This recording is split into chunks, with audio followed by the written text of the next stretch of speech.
What's up, guys? I finally got around to watching Suicide Squad, and this movie's making a lot of money. I think it just broke the August box office, which is really cool. I mean, I wanna do a quick review. Not really qualified to say if this movie's like good or if this movie sucks. Like how Rotten Tomatoes is. Yeah, they're Rotten Tomatoes is hardcore on this movie, but I just want to talk about a couple of things that stood out to me on my first time viewing it, and I will be watching it again. Not because it was good or anything like that, just because like there's certain things that I might have missed, and I think it would be better to watch it again to give a more in-depth review. But just right off the top, I mean, a couple of things that stood out to me. Harley Quinn was very likable. Deadshot, all of these villains are very likable, and I just don't know if that's how it's supposed to be with villains. Like they're bad guys. And throughout the movie, they're constantly telling you that, like, oh, don't forget we're the bad guys. Like, you guys gotta quit saying that. Like, just show, just show us that you're the villains, working for even worse villains, like Viola Davis's character, Rick Flag, like all of these guys. Like, you're working for even worse villains. Harley Quinn has ties to Joker. Joker's, without any spoilers or anything like that, like his part is mainly dedicated to like flashbacks. I can see why some people were upset about that. Some people are gonna love it. They're gonna love it. There's a guy, Slipknot. He's in the movie for like 4 seconds. I don't even really understood it. I don't even understand if he was necessary to have any at all. Maybe just to give it the name Suicide Squad. Cause like I said, I need to watch it again, but I believe he does die. Like he dies like really quick. What else is going on? Enchantress is the main villain. Like the purpose of the group getting together, being put together. She's causing havoc. They get this group together. Man, the parts that I really enjoyed, and I think a lot of people will really enjoy, is like not the backstories. The backstories are, it's just like TV drama type of stuff. Batman, he makes an appearance, it's decent. I mean, it's about what you expect from our new Batman, Ben Affleck. Really cool to see him outside of Dawn of Justice, which I don't even care. That movie was crap. That movie was crap on so many levels. The biggest thing about this movie and other DC movies, Warner Brother movies, what they need to be careful of is their reliance on the CGI effects. They are overdoing it. Like I felt Man of Steel, the action in that movie was top notch. I believe it was top notch because it was like practical / CGI, and that was so cool. And then when you watch Batman vs Superman, especially that end fight with Doomsday, they just give up and let the computers do the work. And I'm like, it's so lazy. That Doomsday fight was so lazy. I mean, anyone with a graphics background, understanding these things, they can make that stuff. Man of Steel felt so fresh. It was impactful. It was strong action. There was emotion behind the action. Here in this, in Suicide Squad,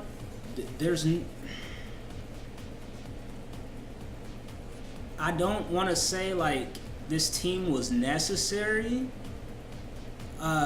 Members like Deadshot, Diablo, I can definitely see why the government would maybe want to be like, hey guys, maybe stop being villains and actually get on board with us. Kind of like how Rick Flag was, or Captain Boomerang, for instance.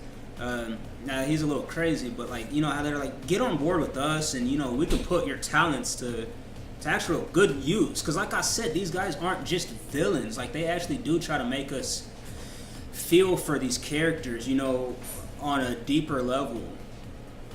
But like I said, like, the end of this movie, it goes just straight into that CGI territory, where it's just like, you guys had it in a couple of the early scenes where, like, for instance, Harley Quinn, they're duking it out with the faceless villains of this movie. Like, they're just mindless drones to be killed, you know, because it's a PG-13 movie. You can't kill any, you know, humans or anything like that. Like, there's not a whole lot of death or anything. There's not a whole lot of like bloodshed. It's implied, but yeah, it has that PG-13, you know, attached to it. So they have to be careful, and that's why they went the way that they went. But I think for future movies, they have to be really careful with the CGI. It takes you out of the moment. It really does. Like I said, yeah, there's a Harley Quinn fight with one of the villains, and it was cool because, you know, I'm thinking, why is Harley Quinn a part of this team? Like, why is she? What does she bring to the table necessarily? And I'm not saying that it shows why she's so special. Her accent comes and goes, by the way, much like Captain Boomerang's. Their accents come and go. They need to tighten that up a little bit. But yeah, it's just the CGI is what's really standing out in my opinion right now. All the characters were really cool, especially like, what was her name? Katana. Like, I didn't like her at first when she first comes in. And they're like, oh, this is Katana. Like, she just came back from doing a mission. You know, she's on my side, whatever. Like, she's not really a villain. Yeah, kind of like Rick Flag. She's not really a villain because she's not doing this for a lighter sentence. They just bring her on as, you know, extra firepower. When she takes the mask off, and actually we can connect with her on a more personal level, I liked her a lot more. She's not in it a whole lot, but I liked that a lot more. But yeah, they dove into the backstories a lot, and instead of making it such a CGI fight fest, I would have really liked if they had just put the group, like, this movie was about putting the group together and them building chemistry with each other, because the chemistry just like happens. I'm like, for a bunch of psychopaths, criminals, gangsters, like hardcore, like meta-humans is what they call them. They really, like, they bond like a family, like a group of friends who've been serving, you know, missions for the government for a long time now. And this is their first mission. They already are like, oh yeah, they're already close and tight like that. And I'm like, that happened way too quickly. That in one movie, and this movie's really not even that long. Like, I thought it was gonna be like a long movie. It's not that long. I think it's only like an hour 50 minutes. I really think they should have made this about the group being put together and a couple of their missions and seeing how the group develops, instead of, oh, we got to get this group together, Suicide Squad. You know, if shit goes wrong, we just blame it on them anyway. Because towards the end of the movie, like I said, like, it's just a CGI fight fest, and I think they would have benefited more from us being more invested with these characters. They push it on some characters, the big names, Will Smith, Margaret Robbie, Joker's not in it. He's not in it a lot, and that might upset people. It doesn't upset me. When I first saw the trailers for the movie, I thought he was going to be the main villain. I see that he already has a group. He already has like a gang of followers. He's like a mafia boss. It's like old school Joker with that that gangbanger twist. Like that, he's a gangster. I mean, that's just how it is. I thought he was gonna be the main villain. He's not.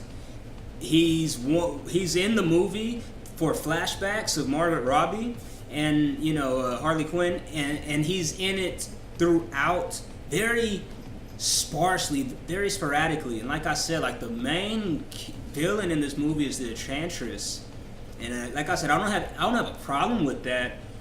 I just felt like they overblow the CGI, they overdo it, and I think it would have benefited more if they would have just made it a more physical, practical action movie. Like the action's happening. It's not the most interesting part of the movie. It's not that fun. It's really not. I liked the parts, the story building. With Viola Davis and Rick Flag and Joker, I liked all of that story building. I think a lot of people are going to really like that and be like, man, I want to see more of that. I want to see them coming together. I want to see them doing missions together. Maybe we'll see in the future if they can get this cast together again. I mean, it's called Suicide Squad, so some of them do die. No spoilers there. Some of them do die. But if they can get the remaining members for another movie, bring Batman back, or even possibly like newer members of the Justice League, maybe even Nightwing or Robin, some of the guys on the streets, because when Batman comes around, like it came out of nowhere for me. I was like, what the heck? Like he just came out of nowhere for me. Like, it was cool to see him. It was really cool to see Batman in this movie. But sorry I don't have a whole lot to talk about. I'm gonna try to watch this movie again here in a little bit. Like I said, for the teenagers, for the fans, they're gonna love this movie. I'm not trying to say anything bad about it, but stay tuned. I will give a more in-depth review in just a little bit. Thanks for watching, guys.